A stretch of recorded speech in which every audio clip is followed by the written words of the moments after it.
কেমনে যাচ্ছে? গত 100 বছর মার খেয়েছে, 100 বছর মার দিব ইনশাআল্লাহ বলেন।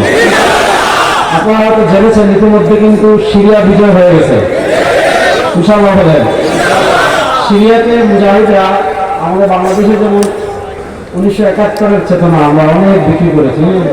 1971 থেকে 2024 মোটামুটি আমরা মুক্তিযুদ্ধের চেতনা, জাতির আব্বা, হ্যাঁ কত কিছু আমরা শুনেছি। সব আব্বাসে কোন আব্বাই দেশে আছে না ইনশাআল্লাহ। আমাদের দেশে একটা পরিবারের কাছে স্বাধীনতা জন্মি ছিল 1971 থেকে নিয়ে 2024 সাল পর্যন্ত। সিরিয়া একই কাহিনী ছিল। 1971 থেকে 2000 সাল পর্যন্ত বাশার আল কাল, আসাদ মানে সিংহ, আমরা বলি আসাদ মানে বাশার আল কাল, কাল মানে কুকুর, কুত্তা।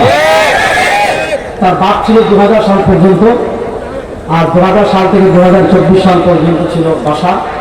তার পতন হয়ে গিয়েছে, গত সপ্তাহে মুজাহিদরা বিজয় লাভ করেছে। তো পুরা পৃথিবী একটা পরিবর্তনের মধ্য দিয়ে যাচ্ছে।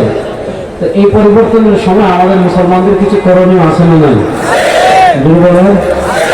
দেখেন আফগানিস্তানে আমেরিকা পরাজিত হয়েছে, এরপরে আপনি দেখেন সিরিয়া পরাজিত হয়েছে রাশিয়া, নেটো। আর বাংলাদেশে সিরিয়ায় আপনার রাশিয়া পরাজিত হয়েছে 11 দিনে, আর বাংলাদেশে ভারত পরাজিত হয়েছে 18 দিনে। আপনি মনে করতেন যে শুধু শেখ হাসিনাকে দেশ থেকে বের করে দিয়েছেন, আওয়ামী লীগকে বের করে দিয়েছেন। ব্যাপারটা কিন্তু এমন না। আমরা আওয়ামী লীগের সাথে সাথে ভারতকেও পরাজিত করেছি। ভারতকে পরাজিত করার কারণে আমরা বাইরে আমাদের দেশের আওয়ামী লীগের মনে হচ্ছে ভারতের মাথা খারাপ হয়ে গেছে। তারা বলে আমাদের দেশের দখল করতে আসবে। আমরা বলেছি যে আমরা কিচ্ছু লাগবে না, আমরা প্রত্যেকে একটা কেচি নিয়ে আপনাদের অপেক্ষা করতেছি। আসবেন ধরে ধরে সবার মুসলমানকে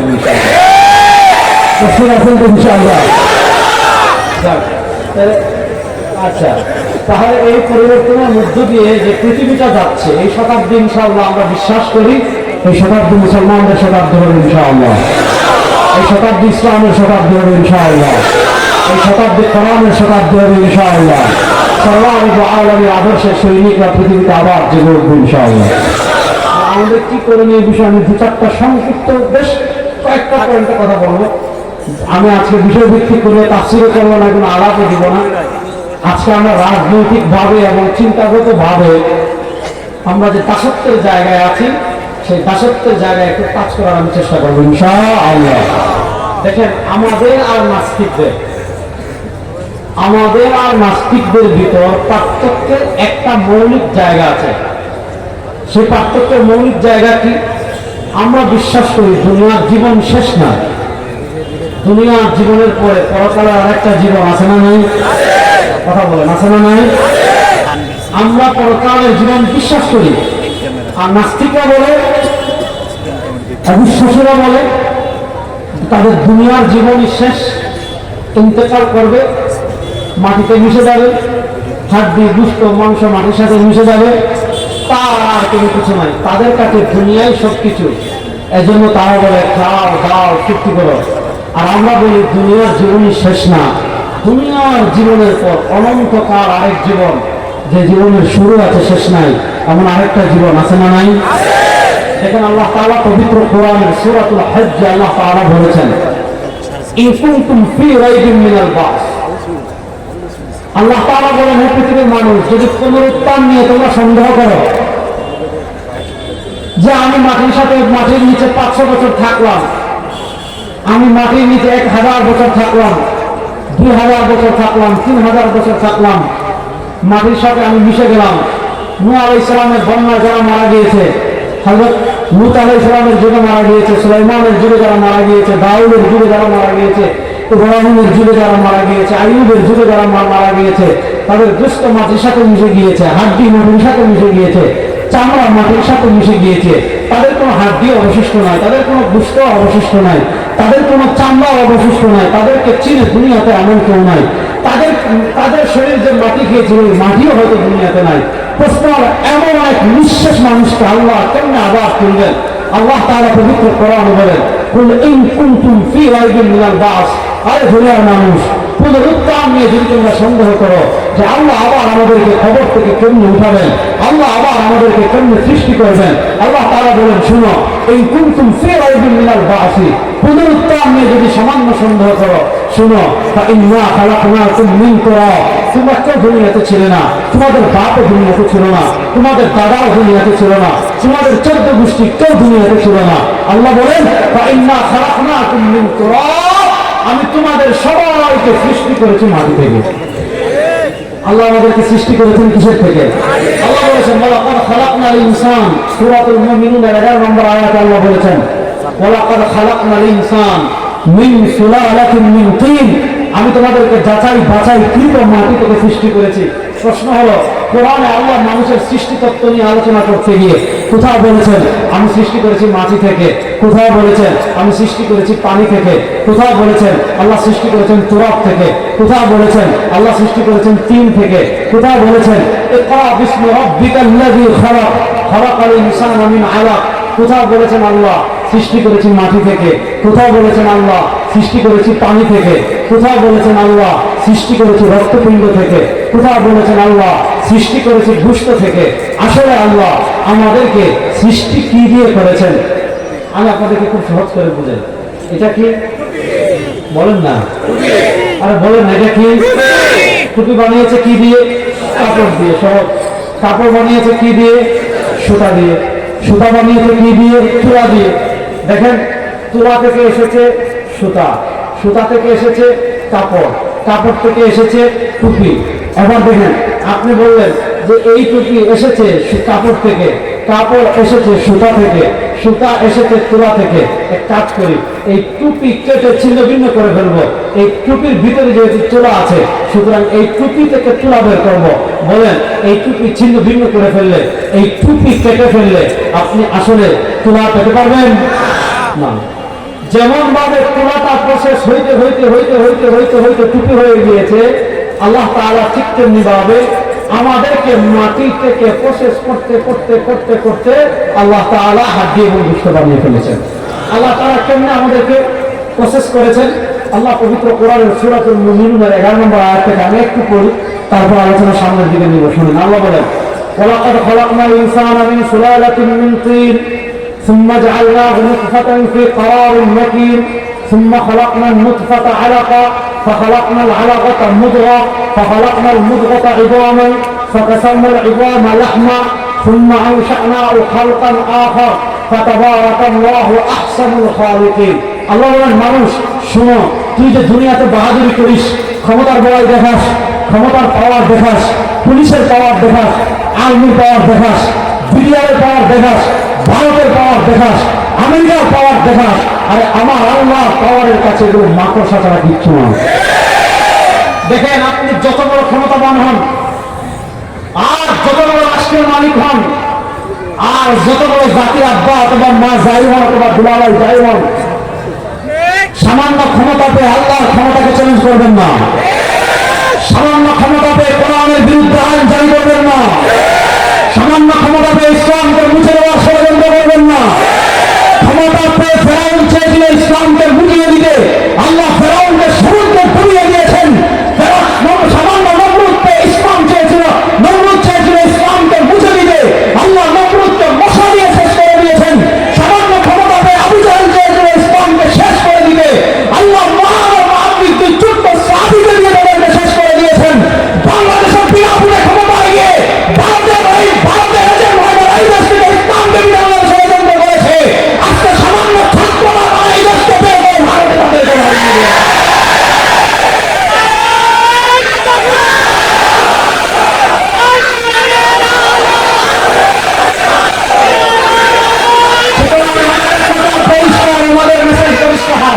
বাংলাদেশের ক্ষমতায় এসে কেউ ইসলামকে মাইনাস করতে চাইবেন, সোজা দিল্লি মামুর বাড়ি দেবেন, সোজা দিল্লি মামুর বাড়ি দেবেন ইনশাআল্লাহ। আমাদের সবচেয়ে বড় শত্রুর নাম ভারত। বলেন, আমাদের সবচেয়ে বড় শত্রুর নাম। আজকে গুজরাটের কসাই নরেন্দ্র মোদী পোস্ট দিয়েছে, কি পোস্ট জানেন? সে পোস্ট দিয়েছে 16 ডিসেম্বর নাকি ভারতের বিজয় দিবস। না, 16 ডিসেম্বর ভারতের বিজয় দিবস না বাংলাদেশের বিজয় দিবস? ভারত আমাদের ভারত আমাদের মুক্তিযুদ্ধে আমাদেরকে সহযোগিতা করেছে, ঠিক আছে, কিন্তু যে সহযোগিতা করেছে মুক্তিযুদ্ধের 2-3 বছরের ভিতরে একটি বেশি নিয়ে গেছে। সুতরাং যেহেতু যা সহযোগিতা করেছে তার থেকে বেশি আমাদেরকে নিয়ে গিয়েছে, সুতরাং তাদেরকে আমাদের আর নামানামা করার কোনো সুযোগ নাই। আমাদের দিকে হাত তুলবে, একদম কবজি পর্যন্ত কেটে ফেলবে ইনশাআল্লাহ। এবং আমাদের দেশের দিকে পাবো আর সেই পাপ ভেঙে গুলিস্তানে করতে দেবেন ইনশাআল্লাহ। এবং বাংলাদেশের মানচিত্রের দিকে হাত বাড়ালে দিল্লি লাল কেল্লা পর্যন্ত আবার গোলমাল করবে ইনশাআল্লাহ।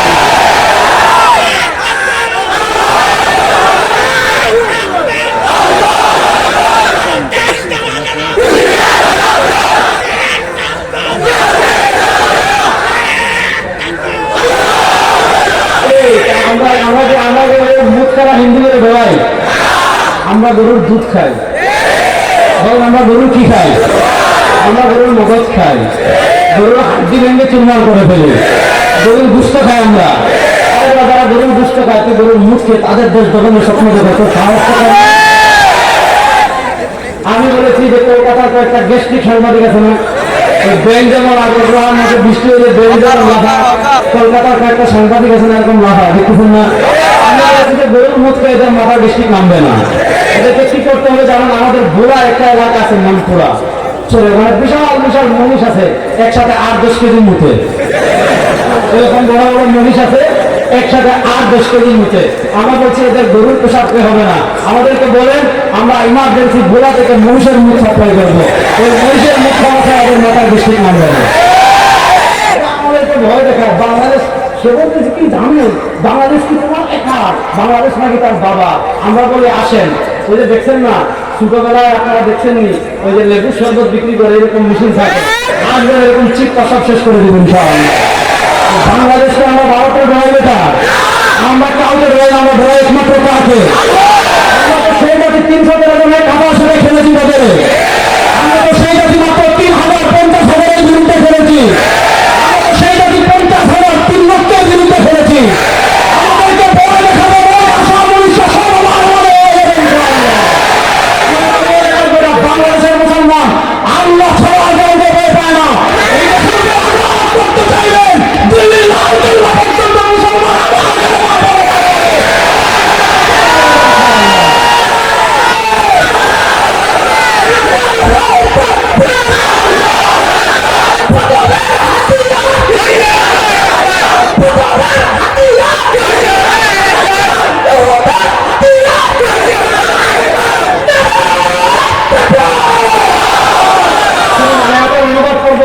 আয়াতের অনুবাদ করবো, যে আয়াতে ছিলাম পরে অনুবাদ করবো, যেহেতু প্রসঙ্গ আজকে একটা হাদিস আপনাদেরকে শোনাই, শুনবেন তো মনোযোগ দিয়ে।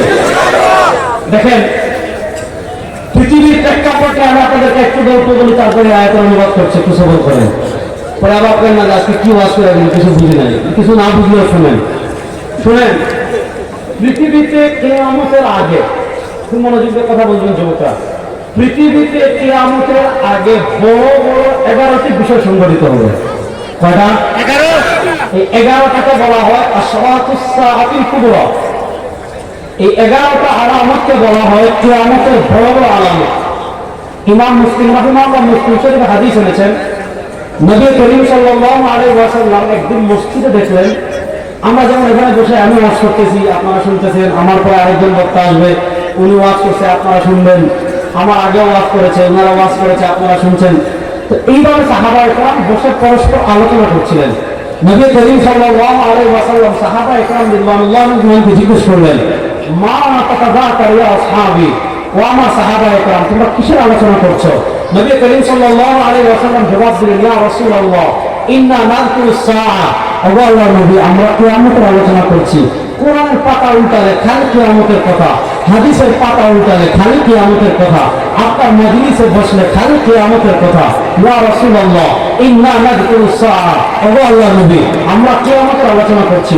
নবী করিম সাল্লাল্লাহু আলাইহি ওয়াসাল্লাম জবাব দিচ্ছেন, ইন্নাহা লান তাকুমা, আমার উম্মতরা শুনো, পৃথিবীতে কিয়ামত হতেই পারে না, আল্লাহ আসমান ধ্বংস করতেই পারেন না, আল্লাহ জমিন ধ্বংস করতেই পারেন না, আল্লাহ চন্দ্র সূর্য গ্রহ নক্ষত্র ধ্বংস করতেই পারেন না। কতক্ষণ? হাত্তা তাও আশরা আয়াতে, যতক্ষণ পর্যন্ত তোমরা, এই হাদিস আমরা 10টা বিষয়ের কথা পাচ্ছি। নবী করিম সাল্লাল্লাহু আলাইহি ওয়াসাল্লাম বলেন, আল্লাহ আসমান ধ্বংস করতেই পারেন না, আল্লাহ জমিন ধ্বংস করতেই পারেন না, আল্লাহ চন্দ্র ধ্বংস করতেই পারেন না, আল্লাহ সূর্য ধ্বংস করতেই পারেন না। কতক্ষণ? হাত্তা তাও আশরা আয়াত, যতক্ষণ পর্যন্ত তোমরা 10টা নিদর্শন না দেখবে। এই হাদিসে পাইলাম ওটা 10টার কথা, অন্য হাদিসে পাওয়া যায় আরেকটা, ওটার নাম হলো মাহদি। ইমাম মাহদি দুনিয়াতে আসবেন, আর এই হাদিসে পাওয়া যায় 10টা। এই 10 আর 11, এই 11টা বিশাল বিশাল কাহিনী। যেমন বাংলাদেশ থেকে হাসিনা পলাইছে, এটা একটা বিশাল কাহিনী। আমেরিকার মানুষ ল্যাংটা করে ভাই করে দিয়ে দেশ থেকে, এটা একটা বিশাল কাহিনী, এটা একটা বিশাল কাহিনী। তালেবানে আফগানিস্তানে আমেরিকাকে পরাজিত করেছে, এটা একটা বিশাল কাহিনী। সিরিয়ার মুজাহিদ কাহিনী, সিরিয়ার মুজাহিদরা বিজয় লাভ করেছে, এটা একটা বিশাল কাহিনী। ঠিক তেমনি ভাবে পৃথিবীতে কিয়ামতের চূড়ান্ত সময় যখন ঘনিয়ে আসবে, পৃথিবী যখন ধ্বংসের একদম শেষ পর্যন্ত চলে আসবে, পৃথিবী যখন পাওয়ার বয়স পেরিয়ে একদম শেষ সময় চলে আসবে, পৃথিবীতে বড় বড় ঘটনা ঘটবে। পৃথিবীতে বড় বড় ঘটনা ঘটবে কয়টা? বলেন না কয়টা? 11টা বিষয়ে। 11টা বিষয়ের মধ্যে সবচেয়ে বড় যে বিষয়, সেটা হলো খুরুজুদ দাজ্জাল। খুরুজুদ দাজ্জাল, পৃথিবীতে দাজ্জাল আসবে, মানুষ দাজ্জাল ফিতনার মোকাবেলা করবে। নবী করিম সাল্লাল্লাহু আলাইহি ওয়াসাল্লাম দাজ্জালের ব্যাপারে আমাদেরকে এতটা ভয় প্রদর্শন করেছেন, দাজ্জালের ব্যাপারে আমাদেরকে এতটা সতর্ক করেছেন। নবী করিম সাল্লাল্লাহু আলাইহি ওয়াসাল্লাম বলেন, দাজ্জালের ফিতনা এত ভয়াবহ হবে, দাজ্জালের ফিতনা এত মারাত্মক হবে, দাজ্জালের ফিতনা এত বেশি ম্যাজিক হবে, এত বেশি ক্যারিশমাটিক হবে যে দাজ্জাল এমন ভয়াবহ ফিতনা নিয়ে আসবে। নবী করিম সাল্লাল্লাহু আলাইহি ওয়াসাল্লাম হাদিসে বলেন, আমার উম্মতেরা শুনো, মা মিন নাবিয়্যিন, দুনিয়াতে এমন কোন নবী নাই, এমন কোন রাসূল নাই। আল্লাহ দুনিয়াতে যত নবী পাঠিয়েছেন, আল্লাহ দুনিয়াতে যত রাসূল পাঠিয়েছেন, ইল্লা ওয়াকাদ আনযারা কওমাহু আ'ওয়ার দাজ্জাল। আল্লাহ দুনিয়াতে যত নবী পাঠিয়েছেন, আল্লাহ দুনিয়াতে যত রাসূল পাঠিয়েছেন, সব নবী সব রাসূল তার উম্মতকে একটা ফিতনা সম্পর্কে সতর্ক করেছেন। সেই ফিতনা মূসা তার উম্মতকে সতর্ক করেছেন, ঈসা তার উম্মতকে সতর্ক করেছেন, ইব্রাহিম তার উম্মতকে সতর্ক করেছেন, সুলাইমান তার উম্মতকে সতর্ক করেছেন, দাউদ তার উম্মতকে সতর্ক করেছেন। সেই ফিতনা কি? আল আ'ওয়ার দাজ্জাল। সেই ফিতনা হলো কানা দাজ্জালের ফিতনা। নবী করিম সাল্লাল্লাহু আলাইহি ওয়াসাল্লাম আমাদেরকে বলেছেন, শুনো, ইন্নাহু আ'ওয়া, দাজ্জালের এক চোখ হবে কানা, দাজ্জালের ডান চোখ হবে কানা। ওয়া ইন্না রাব্বাকুম লাইসা বিআ'ওয়া, আমাদের আল্লাহ কি কানা? আর আজকে বলেন, আমাদের আল্লাহ কি কানা? যে কানা সে কখনো আমাদের রব হতে পারে? বলেন, যে কানা সে কখনো আমাদের রব হতে পারে? দাজ্জালের ফিতনা কত ভয়াবহ হবে। নবী করিম সাল্লাল্লাহু আমাদেরকে সতর্ক করেছেন, ইয়াখরুজ ওয়া আনা ফীকুম, যদি আমি দুনিয়াতে থাকা অবস্থায় দাজ্জাল চলে আসে, ফাআনা হাজিজ, তোরা চিন্তা করা লাগবে না, দাজ্জালের মোকাবেলা আমি করব। ওয়া ইল্লা, আর আমি দুনিয়া থেকে চলে যাওয়ার পর যদি দুনিয়াতে দাজ্জাল আসে, ফাকুল্লু মুরইন মুসলিম হাজিজ লিআনফুসিকুম, ও আমার ঈমানদার উম্মত, তোমরা প্রত্যেকেই দাজ্জালের ফিতনা থেকে তোমাদের ঈমানকে হেফাজত করবে। তোমরা প্রত্যেকে তোমাদের ঈমানকে দাজ্জালের ফিতনা থেকে হেফাজত করবে। দাজ্জালকে আল্লাহ এমন কিছু ক্ষমতা দিবেন, দাজ্জালকে আল্লাহ এমন কিছু ম্যাজিক দিবেন, দাজ্জালকে আল্লাহ এমন কিছু পাওয়ার দিবেন। দাজ্জাল দুনিয়াতে 4 বছরও থাকবে না, 5 বছরও থাকবে না, রাতের দিনের বুক রাতে করে 15 বছরও থাকবে না। সে কয়দিন থাকবে? হযরত নওয়াস ইবনে সামআন রাদিয়াল্লাহু তাআলা হাদিস ইমাম ইবনে মাজাহ, সুনান ইবনে মাজাহ এনেছেন। নবী করিম সাল্লাল্লাহু আলাইহি ওয়াসাল্লাম বলেন, দাজ্জালকে আল্লাহ যখন দ্বীপ থেকে ছেড়ে দিবেন, দাজ্জালকে আল্লাহ শিকল দিয়ে বেঁধে আটকে রেখেছেন। আল্লাহ যেদিন দাজ্জালকে ছেড়ে দিবেন, সে দুনিয়াতে আসার পর ইয়ামকুসু ফিল আরদি 40 ইয়াওমান কাসানাতিন ইয়াওমান কাশাহরিন ইয়াওমান কাজুমআতিন ওয়া বাকিল আইয়ামি কাআইয়ামিহা। নবী করিম সাল্লাল্লাহু আলাইহি ওয়াসাল্লাম বলেন, দাজ্জাল দুনিয়াতে আসার পর ইয়ামকুসু ফিল আরদি 40, দাজ্জাল দুনিয়াতে আসার পর দুনিয়াতে থাকবে মাত্র 40 দিন। ইয়াওমান কাসানাতিন, দাজ্জালের প্রথম দিন হবে 1 বছরের মতো, অর্থাৎ 1 বছর যেতে যেতে সময় লাগে। দাজ্জাল পৃথিবীতে আসার পর প্রথম দিন আল্লাহকে দীর্ঘ করে দিবেন একদিন হবে এক বছরের মতো। ইয়াউমুন কাশাহরি, দাজ্জালের দ্বিতীয় যে দিন থাকবে এই দিন হবে এক মাসের মতো। অর্থাৎ এক মাস যেতে যতক্ষণ লাগে, দাজ্জালের দ্বিতীয় দিন যেতে ততদিন লাগবে। ইয়াউমুন কাজুমাতি, তৃতীয় দিন হবে এক সপ্তাহের মতো। এক সপ্তাহ যেতে যত দিন লাগে, দাজ্জালের তৃতীয় দিন হবে এই সপ্তাহের মতো।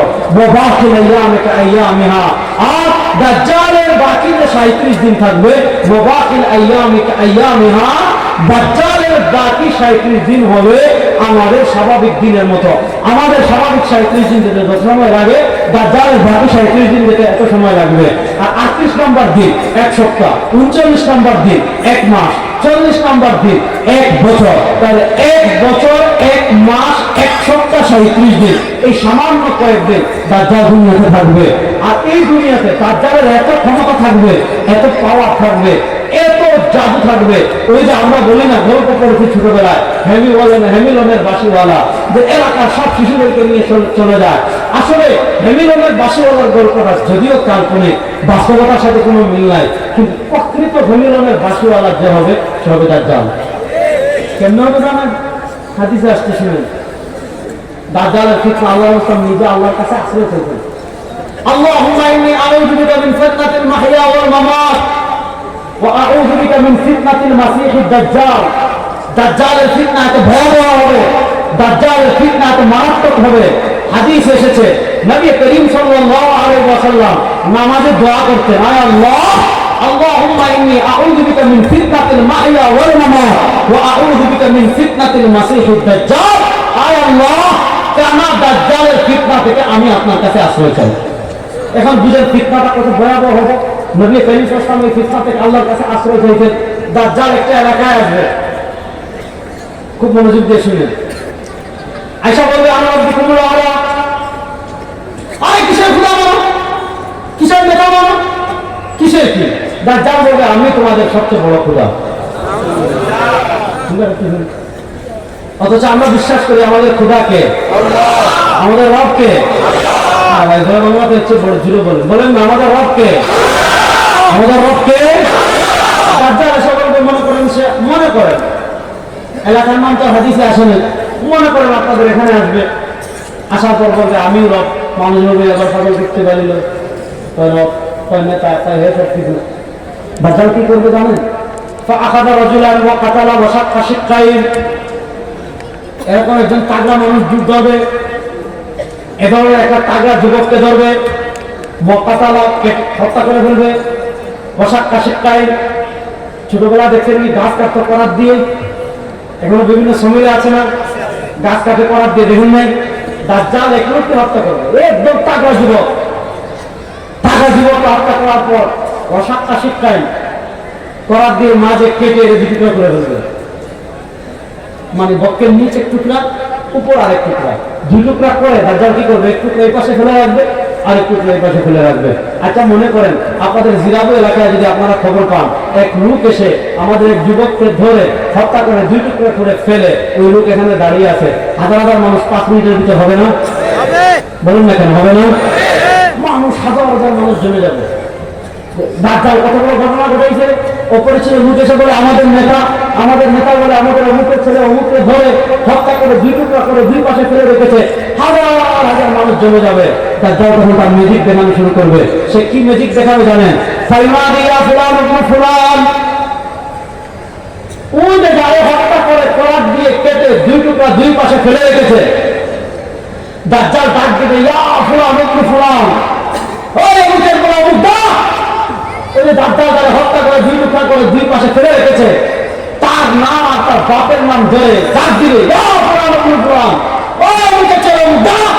ওই টুকরা এই পাশ থেকে আসবে, ওই টুকরা এই পাশ থেকে আসবে, জোড়া হয়ে যাবে, জীবিত হয়ে যাবে, সুস্থ হয়ে যাবে।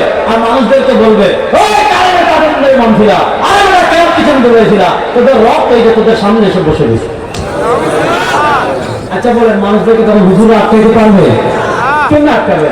আপনি বন্ডা এখান থেকে সারা রাখতে বেশি দূরে না, বেশি দূরে কথা বলেন না কেন? এই মুসলমান ইবাদত করবে একমাত্র কার? হুজুরে বলেন, আমাদের এই মানে ইয়াকে নাম, আমরা ইবাদত করবো একমাত্র কার? বলেন, ইয়াকে নাম দুপুরে আরেক অংশ আসেনি, ওয়া ইয়াকা, বলেন না, ওয়া ইয়াকা এগুলো আকীদা বুঝেন, ইয়াকা না'বুদু, আল্লাহ আমরা তোমার ইবাদত করি। বুঝা গেল আমরা কোনো পীরের ইবাদত করবো না, কোনো মাজারের ইবাদত করবো না, কোনো খাবার ইবাদত করবো না, কোনো বাবার ইবাদত করবো না, কোনো কবরের ইবাদত করবো না, কোনো নেতার ইবাদত করবো না। আমরা ইবাদত করবো একমাত্র কার? ইবাদত করবো একমাত্র কার? ইয়াকা না'বুদু, আল্লাহ আমরা তোমার ইবাদত করি। এরপর আরেকটা অংশ আছে ইয়াকা করেন না, এরপর আরেকটা অংশ আছে ইয়াকা, আল্লাহ আমরা তোমার ইবাদত করি এবং তোমার কাছে সাহায্য চাই। তাহলে বলেন সাহায্য চাই একমাত্র কার কাছে? বলেন না, সাহায্য চাই একমাত্র কার কাছে?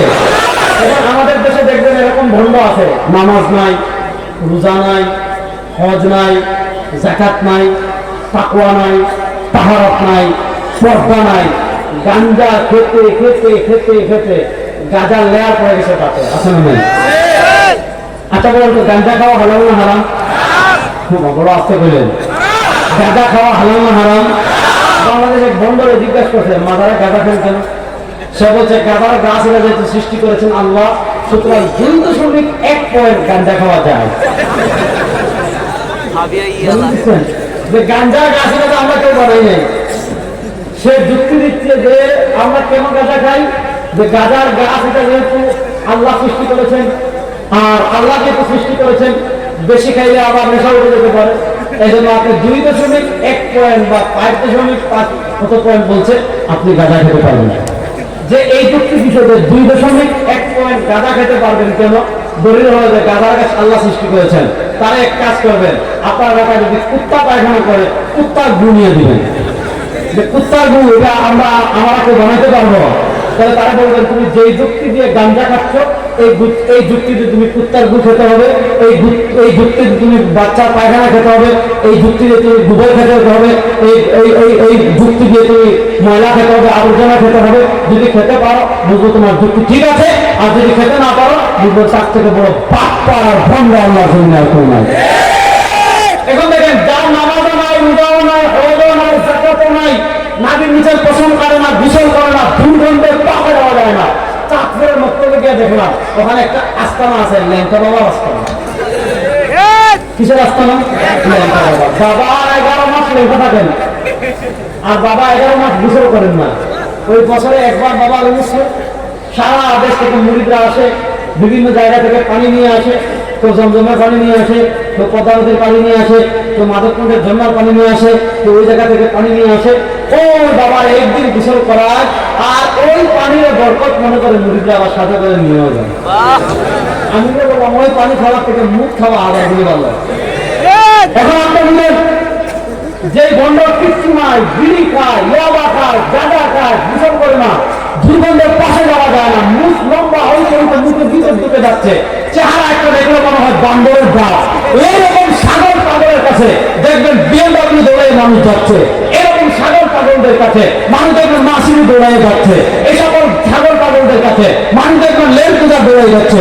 বলবেন আরে ভাই এত নামাজ পড়ে না, বলবেন আরে ভাই এত রোজা রাখে না, বলবেন আরে ভাই এত তাকওয়া নাই, বলবেন আরে ভাই এত তাহারত নাই, বলবেন আরে ভাই এত গাঁজা খায়, বলবেন আরে বাবার কিছু থাকুক আর না থাকুক বাবার মধ্যে কিন্তু কারামত আছে।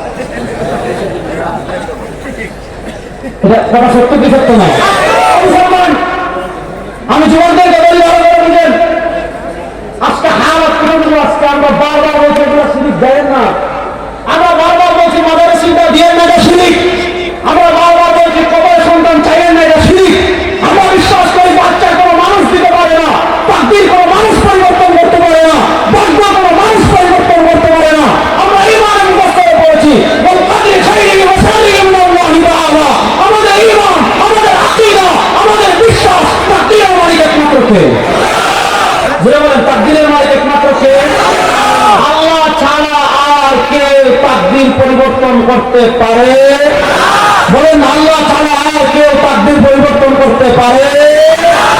এত কিছু বলার পর কোরআন বলবেন, হাদিস বলবেন, ফিকহ বলবেন, ইজমা বলবেন, সাহাবা বলবেন, তাবি বলবেন, তাবেঈন বলবেন, আইম্মা মুজতাহিদিন কিতাব খুলে দেখাইবেন, কোরআন বলবেন, হাদিস বলবেন, মানে না, বলে আরে ভাই তোর কোরআন রাখ, তোর হাদিস রাখ, আমার বাবার ভিতর কামাল করে যায় কি যায় না? বলেন যায় কি যায় না? এবার যেই প্রজন্মকে দেশের মানুষকে কোরআন দিয়ে হাদিস দিয়ে ওয়াজ করে এক ভণ্ড বাবার কবল থেকে বাঁচাতে পারছেন না। আপনার দিনে আপনার মাথায় হাত রেখে বলেন, আপনার পক্ষে হাত রেখে বলেন, আমাদের দেশের মানুষের ঈমানের জাহালত, আমাদের দেশের মানুষের আকীদার জাহালত, আমাদের দেশের মানুষের আমলের জাহালত, দাজ্জাল এসে যদি ম্যাজিক দেখানো শুরু করে ঈমান বাঁচাতে পারবে? দাজ্জালের ম্যাজিক দেখালে এখানে শেষ না। হাদিসটা ভালো করে বুঝেন। দাজ্জাল আসবে একটা এলাকায়, অনেক দিন ধরে ওই এলাকায় বৃষ্টি হয় না, অনেক দিন ধরে ওই এলাকার বৃষ্টি না হওয়ার কারণে দেখা যাবে ওই এলাকার গাছপালা সব মরে গিয়েছে, ওই এলাকার সব গাছপালা মরে গিয়েছে, ওই এলাকার জমিনে ঘাস নাই, ওই এলাকার পশু পাখির স্তনে দুধ নাই, ওই এলাকার সব মরে গিয়েছে। মানুষ পানির জন্য হাহাকার করছে, পানির লেয়ার অনেক নিচে নেমে গিয়েছে, টিউবওয়েলে পানি নাই, মোটরে পানি নাই, নদীতে পানি নাই। মানুষ পানির জন্য হাহাকার করবে, মানুষ পানির জন্য অপেক্ষা করবে। দাজ্জাল তার বিশাল বাহিনী নিয়ে ওই এলাকায় আসবে। আচ্ছা দেখবো মানুষ পানির জন্য হাহাকার করছে, কোথাও পানি নাই, নদীতে পানি নাই, টিউবওয়েলে পানি নাই, ঝর্ণায় পানি নাই, বৃষ্টি নাই, গাছপালা লতা পাতা সব মরে গিয়েছে। দাজ্জাল ওই এলাকায় এসে সব পানি যখন তার পাশে জমে যাবে, দাজ্জাল ম্যাজিক দেখানো শুরু করবে, দাজ্জাল কারিশমা দেখানো শুরু করবে। হাদিসে আসছে ফাতা'মুরুস সামা আন তুমতিরা ফাতুমতির ওয়া তা'মুরুল আরদা আন তুমবিতা ফাতুমবিত। দাজ্জাল ম্যাজিক দেখাবে, দাজ্জাল ওই এলাকার আসমানকে বলবে, ও আসমান বৃষ্টি দাও। দাজ্জাল এই কথা বলার সাথে সাথে ওই এলাকায় ঝুম বৃষ্টি শুরু হয়ে যাবে। ও তা'মুরুল আরদা আন তুমবিতা ফাতুমবিত। দাজ্জাল ওই এলাকার জমিনকে নির্দেশ দিবে, ও জমিন ফসলে ভরে যাও। দাজ্জাল এই কথা বলতে দেরি জমিন ফসলে ভরে যাবে। দাজ্জাল ওই এলাকার পশু পাখিকে নির্দেশ দিবে, দাজ্জাল ওই এলাকায় গরুদেরকে নির্দেশ দিবে, ছাগলদেরকে নির্দেশ দিবে, স্তন দিতে ভরে যাও। সাথে সাথে দুটো ভরে যাবে। এদিকে বৃষ্টি শুরু হয়ে গিয়েছে, এদিকে জমিন ফসলে ভরে গিয়েছে, এদিকে গরু বাছুরের স্তন দুটো ভরপুর হয়ে গিয়েছে, পানি আসা শুরু হয়েছে। এবার হুজুররা কার ফতোয়া কে মানে, হুজুরদের কার কথা কে মানে, হুজুরদের কার ওয়াজ কে মানে? দাজ্জাল ওই ম্যাজিক যখন দেখবে, যাদের ঈমান দুর্বল, যাদের আমল ঠিক থাকবে না, যাদের আকীদা ঠিক থাকবে না, যাদের ভিতর সবার দোয়ার আদর্শ থাকবে না, দাজ্জাল ফিতনা থেকে নিজেদের ঈমানকে বাঁচাতে পারবেন না। শুনেন, পঙ্গপালের মতো মানুষ, আমি খুব সহজে বলছি, দাজ্জাল নিয়ে আমি কথা বলবো না, তোমরা সংক্ষেপে বলে বলো, সামনের কথা বলবার নিয়ত হয়েছে। পঙ্গপালের মতো দাজ্জাল মানুষ, মুসলমানদের ভিতর মুনাফিক যারা, বেঈমান যারা, ঈমান দুর্বল যারা, আকীদা ঠিক না যারা, পঙ্গপালের মতো সব দাজ্জাল বাহিনীতে যোগ দিবে। দাজ্জাল বিশাল বাহিনী নিয়ে যাবে মদিনায়। নাউযুবিল্লাহ বলেন না? দাজ্জাল তার বিশাল বাহিনী নিয়ে যাবে মদিনা দখল করতে। আল্লাহ তাআলা তখন আসমান থেকে ফেরেশতা পাঠাবেন, ফেরেশতারা মানুষের সুরত ধরে খোলা তরবারি, খোলা অস্ত্র হাতে নিয়ে মদিনা পাহারা দিবে। দাজ্জাল মদিনা দখল করতে পারবে না। সুবহানাল্লাহ পর্যন্ত আজকে পর্যন্ত শুনুন, দাজ্জাল যখন মদিনার চতুর্পাশ ঘেরাও করে রাখবে, ঢুকতে পারবে না, কারণ ফেরেশতারা পাহারা দিচ্ছেন, দাজ্জাল ঢুকতে পারবে না। তখন কি হবে জানেন? হাদিসে আসছে তারজুফুল মদিনা সালাসা রাজফাত, তারজুফুল মদিনা সালাসা রাজফাত। দাজ্জাল যখন মদিনায় ঢুকতে পারবে না, ফেরেশতারা খোলা তরবারি নিয়ে মদিনা পাহারা দিবেন। হাদিসে আসছে মদিনা তখন 3টা ভূমিকম্প হবে। তারজুফুল মদিনা সালাসা রাজফাত, মদিনা তখন 3টা ভূমিকম্প হবে। মদিনায় যখন 3টা ভূমিকম্প হবে, তখন মদিনার অবস্থা কি হবে? ফায়াখরুজুল মুনাফিকুন, মদিনা থেকে মুনাফিকরা বের হবে, মদিনা থেকে মুনাফিকরা বের হয়ে দাজ্জালের বাহিনীকে যোগ দিবে। এদিকে ঈমান দুর্বল যারা, এরা দাজ্জালের বাহিনীকে, মদিনার মুনাফিকরা দাজ্জালের বাহিনী। হিসাবটা আমি বুঝে ভালো করে বুঝেন। পৃথিবীর যাদের ঈমান দুর্বল, আকীদা দুর্বল, আমল দুর্বল, এরা যোগ দিয়েছে দাজ্জালের বাহিনীতে। মদিনার মুনাফিকরা যোগ দিয়েছে দাজ্জালের বাহিনীতে। আসফাহানের 70,000 ইহুদি যোগ দিয়েছে দাজ্জালের বাহিনীতে।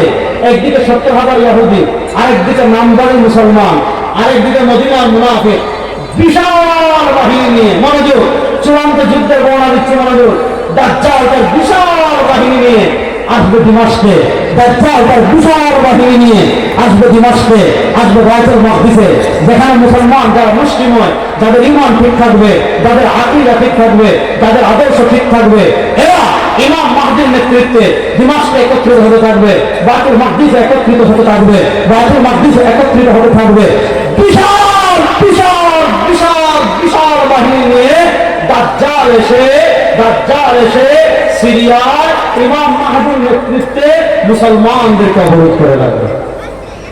এবার ওয়াজটা কিন্তু বুঝে নেই পাশে যে দাজ্জাল তার বিশাল বাহিনী নিয়ে দিমাশকে সিরিয়ায় মুসলমানদেরকে যারা ইমাম মাহদীর নেতৃত্বে থাকবে সেই মুসলমানদেরকে দাজ্জাল অবরোধ করে রাখবে। এবার এই রাস্তা যদি রাখেন, মনে করেন দাজ্জাল দিমাশকে মুসলমানদেরকে অবরোধ করে রেখেছে। এবার আরেকটা ওয়াজ শুনেন, আমাদের আকীদা হলো আল্লাহর কোনো ছেলে, আল্লাহর কোনো পিতা, আল্লাহর কোনো স্ত্রী, সবাই হাত তুলে বলেন আল্লাহর কোনো পিতা, আল্লাহর কোনো পিতা, আল্লাহর কোনো সন্তান, আল্লাহর কোনো স্ত্রী। আমাদের আকীদা লাম ইয়ালিদ ওয়ালাম, বলেন লাম ইয়ালিদ ওয়ালাম। আমাদের আল্লাহর কোনো সন্তানও নাই, আমাদের আল্লাহর কোনো পিতাও। এটা আমাদের কি আকীদা। খ্রিস্টানদের আকীদা কি? খ্রিস্টানদের নবী ঈসা, খ্রিস্টানরা হলো তৃতীয়বাদে বিশ্বাসী। খ্রিস্টানদের আল্লাহ তিনজন। আল্লাহ কোরআনে বলেছেন লাকাদ কাফারা আল্লাযীনা ক্বালু ইন্নাল্লাহা সালিসু সালাসা। লাকাদ কাফারা, তারা কুফরি করেছে কারা? আল্লাযীনা ক্বালু, যারা বলে, কি বলে? ইন্নাল্লাহা সালিসু সালাসা, আল্লাহ তিনজন। খ্রিস্টানদের আল্লাহ তিনজন, খ্রিস্টানদের আল্লাহর তিন পাঠ। এটাকে আকীদার পরিভাষায় বলে সালিসু সালাসা, বাংলাতে বলে তৃতীয়বাদ। খ্রিস্টানরা বলে আল্লাহ, আল্লাহর স্ত্রী মারিয়াম, আল্লাহর ছেলে ঈসা। আল্লাহ, আল্লাহর স্ত্রী মারিয়াম, আল্লাহর ছেলে ঈসা, এই তিন, এটাকে বলে তৃতীয়বাদ। খ্রিস্টানরা হলো তৃতীয়বাদে বিশ্বাসী, ইহুদিরা হলো দ্বিত্ববাদে বিশ্বাসী। ইহুদিরা বলে ওয়াকাআতিল ইয়াহুদু উযাইর ইবনুল্লাহ, ইহুদিরা তাদের নবী উযাইরকে মনে করে আল্লাহর পুত্র। খ্রিস্টানরা তিন খোদায় বিশ্বাসী, ইহুদিরা দুই খোদায় বিশ্বাসী। ইহুদিরা হলো দ্বিত্ববাদী, খ্রিস্টানরা হলো তৃতীয়বাদী। আর হিন্দুদের খোদা তো ভারতে শুধু 33 কোটি দেবতা। হিন্দুদের খোদা 33 কোটি।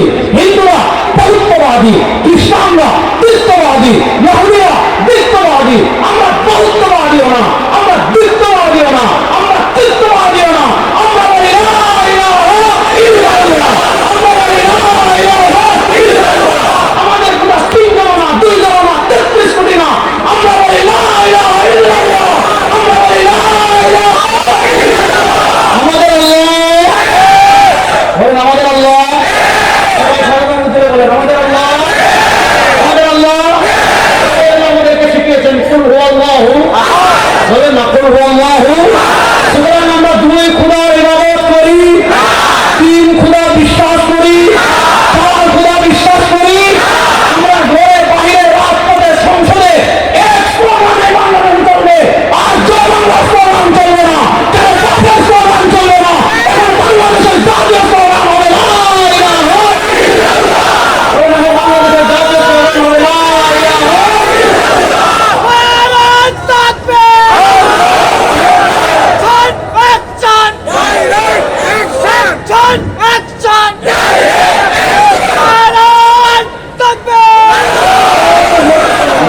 তাহলে বলেন এখন থেকে আমাদের স্লোগান হবে আল্লাহু আকবার, লা ইলাহা ইল্লাল্লাহ।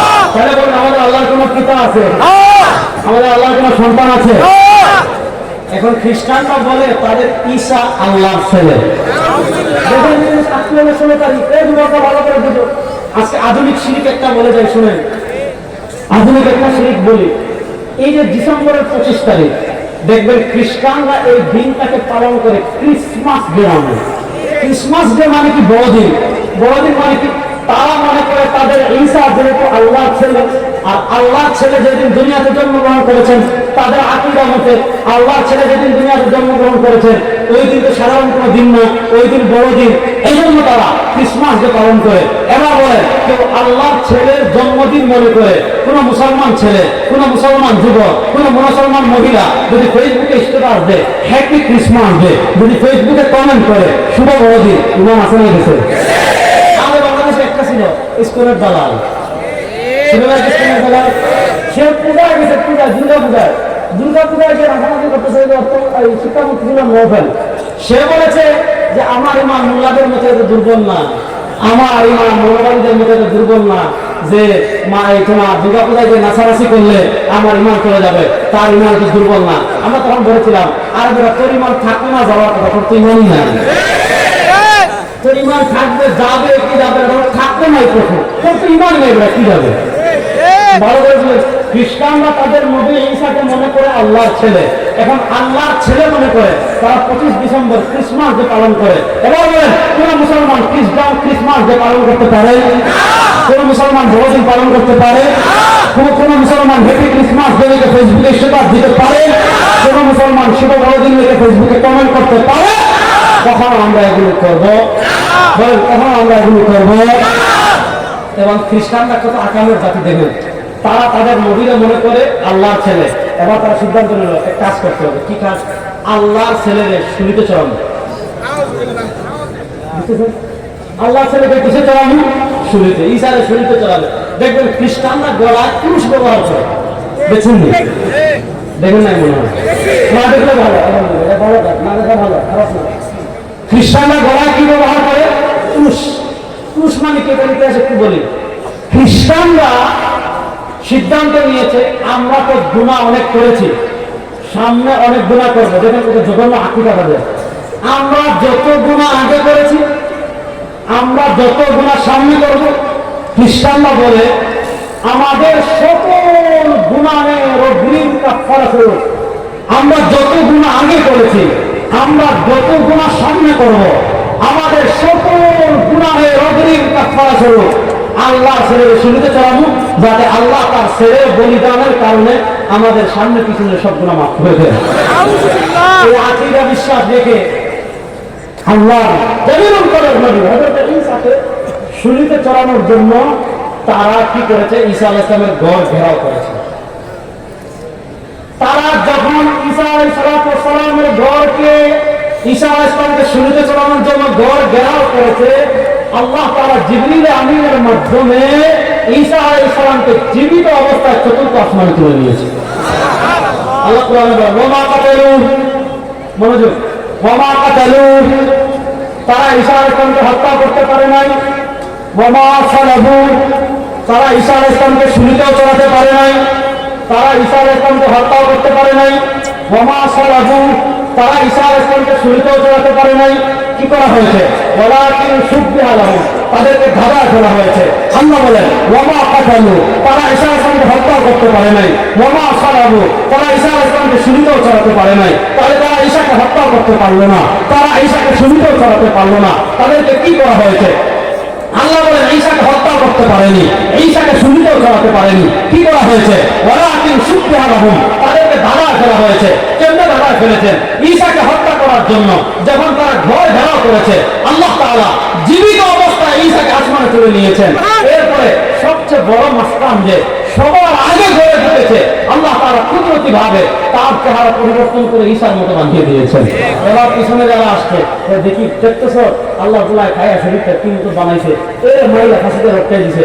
লটকানোর পরে আচ্ছা ঈসারে তো ফাঁসি দিলাম, আমাদের সবচেয়ে বড় মাস্তান যে সবার আগে ঘরে ঢুকলো কখন? আর যদি ঈসারে মারি আমাদের মাস্তান কই? আর মাস্তান মানলে ঈসা কই? আল্লাহ বলেন ওয়া মা কাতালু ওয়া মা সালাবু ওয়ালাকিন শুব্বিহা লাহুম, তারা ঈসাকে হত্যা করতে পারেনি, তারা ঈসাকে শুলিতেও চড়াতে পারেনি। ওয়ালাকিন শুব্বিহা লাহুম, তাদেরকে ধাঁধা করা হয়েছে। এজন্য আমাদের আকীদা ঈসা এখনো আসমানে জিন্দা। বলেন ঈসা এখনো আসমানে জিন্দা। বলেন এটা আকীদা রে ভাই, এটা ঠিক না করলে তো মানে ঠিক হবে। এখনো আসমানে জিন্দা। বলেন ঈসা আলাইহিস সালাম এখনো আসমানে জিন্দা।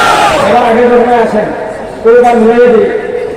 দাজ্জাল যখন ইমাম মাহদীর নেতৃত্বে মুসলমানদেরকে দিমাশকে অবরোধ করে রাখবে,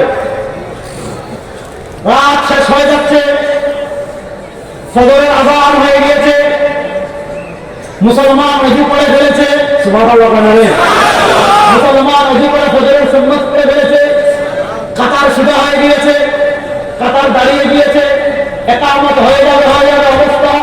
ইমাম মাহদী ফজরের নামাজ পড়ানোর জন্য সামনের কাতারে চলে গিয়েছেন, মেহরাবে চলে গিয়েছেন।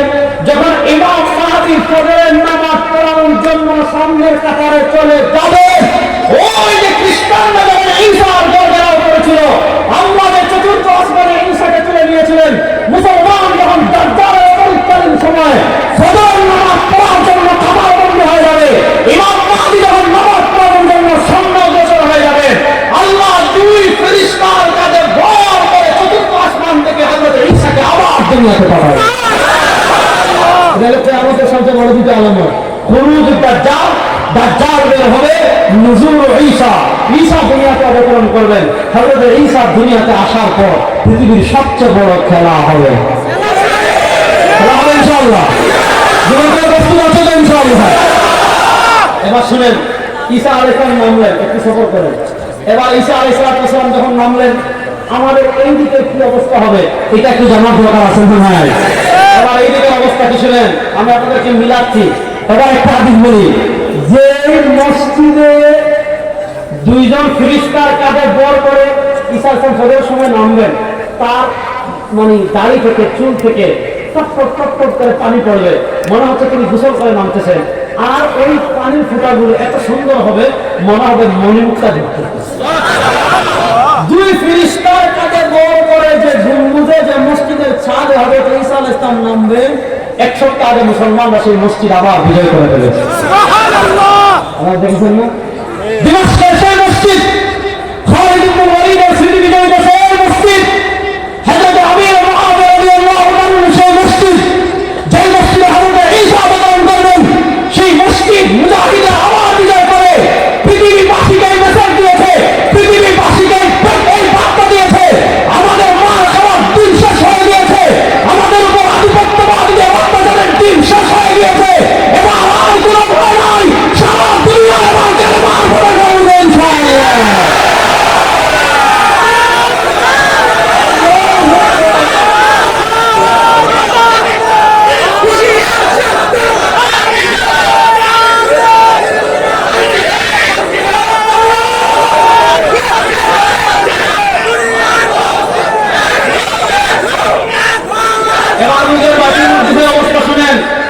বায়তুল মাকদিসের অবস্থা শুনলেন, এবার আমাদের এখানে একটা খেলার কথা বলি। হিন্দুরা বলাবলি করতেছে না, আমাদের বাবরি মসজিদ শহীদ করে নেন।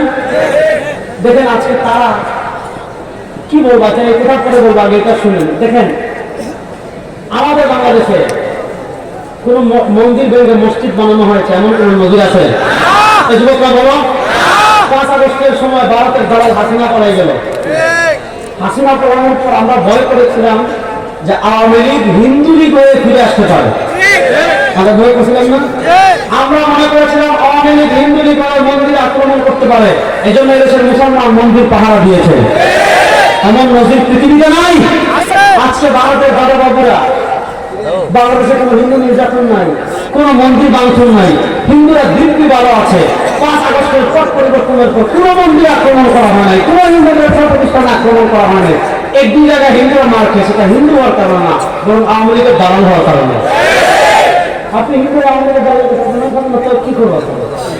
কথাটা ভালো করে বলে, আজকে দেখেন তারা আমাদের একটা সংখ্যালঘু ইস্যু তুলে আজকে ভারত কি করছে, অথচ আওয়ামী লীগের আমলে আমাদের বিশ্বজিৎকে কি করা হয়েছিল, ওই ছাত্রলীগের সন্ত্রাসীরা রাজপথে কুপিয়ে হত্যা করেছিল। তখন ভারতের হিন্দুদের মায়া কোথায় ছিল? বিএনপি নেতা জয়েশ্বর বাবু চন্দ্র রায়কে পুলিশ পিটায় নাই রাস্তা, কথা বল না কেন? আর যে সমস্ত হিন্দুরা বিএনপি করে তারা জেলে যায় নাই, তখন তোমাদের আসলে হিন্দুদের প্রতি মায়া কি ছিল? আসলে তাদের হিন্দুদের প্রতি মায়া না, বরং তাদের দাসী যে পালিয়ে গিয়েছে, সেই বাংলাদেশকে অঙ্গরাজ্য বানাবে, বাংলাদেশের যুবকরা রক্ত দিয়ে দেশকে আবার স্বাধীন করে ফেলেছে, এজন্য তারা এটা সহ্য করতে পারছে না। দেখেন সাধারণ হিন্দুরা আমাদের কাছে থাকুক, কোনো মানা নাই, তাদের নিরাপত্তা আমরা দিব ইনশাআল্লাহ, তাদের নিরাপত্তা দেশের স্বাস্থ্য দিবে ইনশাআল্লাহ। সাধারণ হিন্দুরা থাকুক, আমাদের কোনো আপত্তি নেই, কিন্তু ওই উগ্র ভারতের দালাল ইসকনকে এই দেশে থাকতে দেওয়া হবে না। দাবির সাথে যুবকরা একমত আছে তো ইনশাআল্লাহ? যে ইসকন ফরিদপুরের মধুখালীতে আমার 2 ভাইকে পিটিয়ে শহীদ করেছে, যে ইসকন আমার ভাই আনিসকে চট্টগ্রামের আদালতে প্রকাশ্যে জবাই করেছে, আমরা অন্তর্বর্তীকালীন সরকারকে পরিষ্কার মেসেজ দিতে চাই, ইসকন আমাদের হাতের ময়লা। বিশ্বাস করেন, ইসকন আমাদের হাতে। শুধু বাংলাদেশের মুসলমান একত্রিত যদি পেশাব করে, ইসকন সুদা দিল্লি মামুর বাড়ি গেছে। আমরা সাম্প্রদায়িক সম্প্রীতি রক্ষা করে বলি, বাংলাদেশের প্রকাশ্যে আলিফকে জবাই করে হত্যা করার পর এদেশের মন্দির আক্রমণ করা হয় নাই, এদেশের ইসকনকে পিটিয়ে বিদায় করা হয় নাই। আমরা অন্তর্বর্তীকালীন সরকারের কাছে সুস্পষ্ট ভাষায় বলতে চাই, যদি আপনারা ইসকনকে নিষিদ্ধ না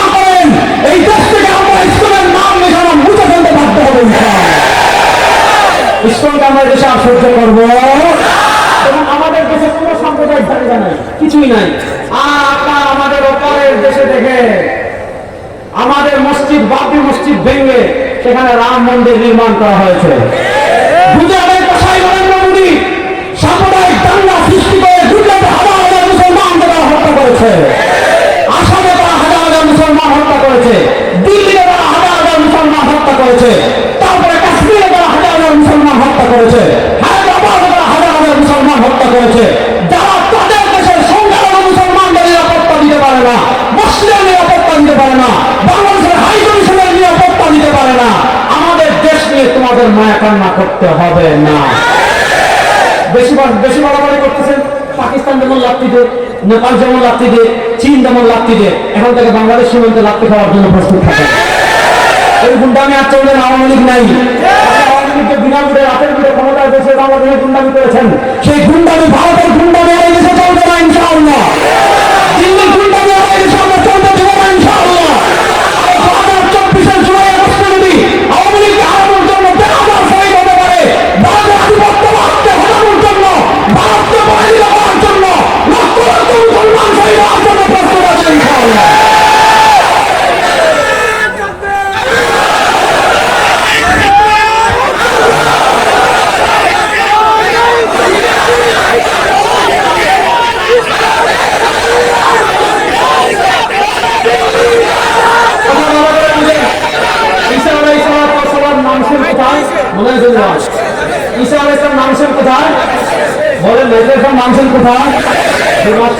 ওই সময় আমাদের আগে হিন্দুস্তান, বাংলাদেশ, ভারত, পাকিস্তান, আফগানিস্তান, নেপাল, শ্রীলঙ্কা, এই যে রাষ্ট্রগুলো আছে এগুলো এক সময় সবগুলোর নাম ছিল হিন্দু, পরে আলাদা আলাদা রাষ্ট্র হয়েছে।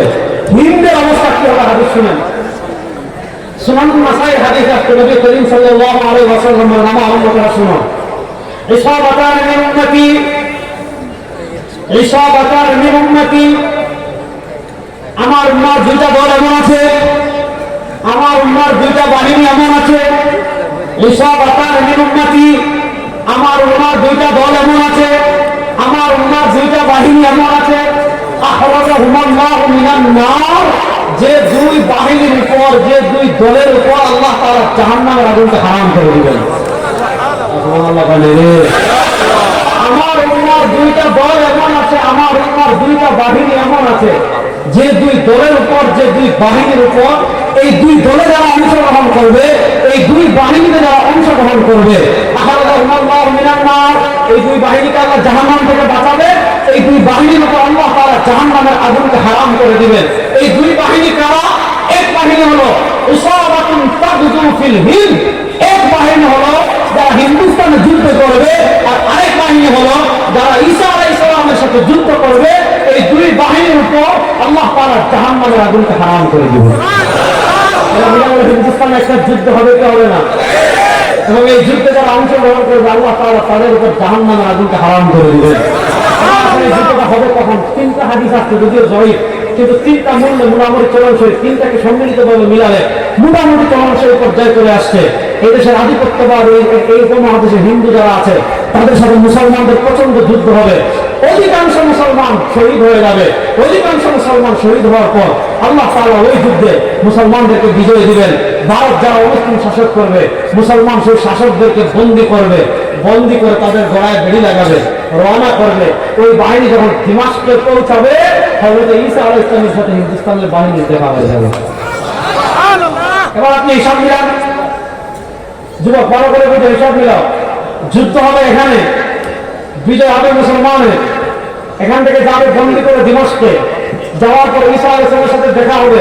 তাহলে বুঝেন এদিক থেকে ঈসা আলাইহিস সালাম যে মসজিদে নামবেন, সেই মসজিদ বিজয় হয়ে গিয়েছে। বাইতুল মাকদিস বিজয় হওয়ার কাছাকাছি, ফিলিস্তিন বিজয় হওয়ার কাছাকাছি। হামাসের মুজাহিদরা 1 বছর থেকে গত বছরের 7 অক্টোবর তুফান আল আকসা শুরু হয়েছে। আজকে 7 অক্টোবর পাই দিয়ে আজকে 16 ডিসেম্বর, প্রায় 1 বছর 2 মাসের অধিক হয়ে গিয়েছে তুফান আল আকসা চলছে। এদিকে সিরিয়ার মুজাহিদরা বিজয় হয়ে গিয়েছে, এদিকে আফগানিস্তানে মুজাহিদরা বিজয় হয়ে গিয়েছে, এদিকে তুর্কিস্তানে ইসলাম ফেরা শুরু করেছে, এদিকে তুরস্কে ইসলাম ফেরা শুরু করেছে, এদিকে বাংলাদেশে এসে মুসলমানরা এবং দেশপ্রেমিক মানুষেরা ভারতের আধিপত্যবাদকে পরাজিত করে ফেলেছে। পাকিস্তানও জেগে ওঠা শুরু করেছে। পৃথিবীর তাবৎ মুসলিম রাষ্ট্রগুলো জেগে উঠে আমাদেরকে এই মেসেজ দিচ্ছে, এই বার্তা দিচ্ছে, মুসলমানদের বিজয়ের আর বেশি দিন বাকি না। আমার নবী ভবিষ্যৎবাণী করে গিয়েছেন হিন্দুস্তানের যুদ্ধ হবে ইনশাআল্লাহ। এখন তোমরা আমাদের দেশ দখলের হুমকি দিবা আর আমরা বুঝে বসে বুঝতেছি। তুমি কলকাতার হারবার ওষুধ বিক্রিকারীর মতো আমাদের দেশের বাসে যেমন সিলিগুড়ি ট্যাবলেট বিক্রি করে, আমাদের দেশের বাসের সিলিগুড়ি ট্যাবলেট বিক্রিকারী আর কলকাতার সাংবাদিক যেগুলো আছে এগুলোর মধ্যে কোনো পার্থক্য নাই। সব একটা হারুনের খেল, সব এনে চিড়িয়াখানায় বন্ধ করে রাখা দরকার। কারণ এগুলো তো মানুষ না, এগুলো পশু। এজন্য চিড়িয়াখানায় মানুষ যায় পশু দেখতে, এদেরকে চিড়িয়াখানায় এনে বন্দি করে রাখার দরকার আছে না? আমি যে কথা বলছি হতাশ হওয়ার কিছু নয়, যুবকদেরকে বলতে হতাশ হওয়ার কিছু নাই, আমাদের জীবন ব্যর্থতা বলতে কিছু নাই। আর তোমরা তো বিশ্বাস করো মরলেই তোমাদের শেষ। তোমরা তোমাদের রামের জন্ম আসো, তোমরা তোমাদের বামের জন্ম আসো, তোমরা তো মুদির জন্ম আসো, তোমরা দুনিয়ার সামান্য স্বার্থের জন্ম আসো। আর আমরা কারো নেতার জন্য যাই না, আমরা যাই আল্লাহ রাস্তায় শহীদ হওয়ার জন্য। আল্লাহ রাস্তায় শহীদ হওয়ার তামান্না আছে। এদেরকে পরাজিত করলে ভারতের বাপের ক্ষমতা নাই।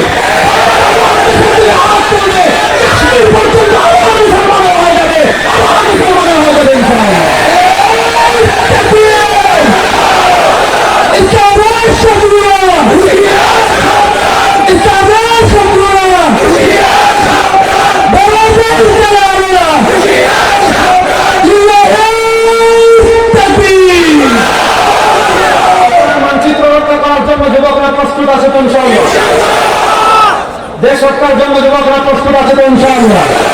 আবার আসলে বলছিলাম যেখান থেকে শুরু করেছিলাম ওই কথায় আবার ফিরে যাই। খুব লম্বা আলোচনা করবো না, আগেই বলেছি। আমরা বলেছি এই শতাব্দী যেহেতু আমাদের বিজয়ের, সুতরাং এই শতাব্দীতে আমাদের কিছু করণীয় আছে না নাই? এই শতাব্দীতে আমাদের করণীয় কি এটা বোঝার আগে একটা হাদিস বলি। এই হাদিস বুঝলে আপনি ঘরের আলোচনা বুঝবেন। নবী করিম সাল্লাল্লাহু আলাইহি ওয়াসাল্লাম 1400 বছর আগে কথাটা বলে দিয়েছেন। 1400 বছর পরে আপনি যখন হাদিসটা গবেষণা করবেন, 1400 বছর পরে আপনি যখন হাদিসটা পড়বেন, আপনার মনে হবে 1400 বছর পরে নবী করিম সাল্লাল্লাহু আলাইহি ওয়াসাল্লাম বাংলাদেশের মুসলমানদের জন্য হাদিস বলে গিয়েছেন। রাসূলুল্লাহ সাল্লাল্লাহু আলাইহি ওয়াসাল্লাম ইউশিকু আন ইয়াতি আলান নাসি জামান। মনোযোগ হাদিসটা বুঝেন। নবী করিম সাল্লাল্লাহু আলাইহি ওয়াসাল্লাম বলেন ইউশিকু আন ইয়াতি আলান নাসি জামান। আমার ভয় লাগে, আমার চিন্তা হচ্ছে আন ইয়াতি আলান নাসি জামান, আমার উম্মার উপর এমন একটা সময় আসবে, আমার উম্মার উপর এমন একটা কাল আসবে, আমার উম্মার উপর এমন একটা যুগ আসবে।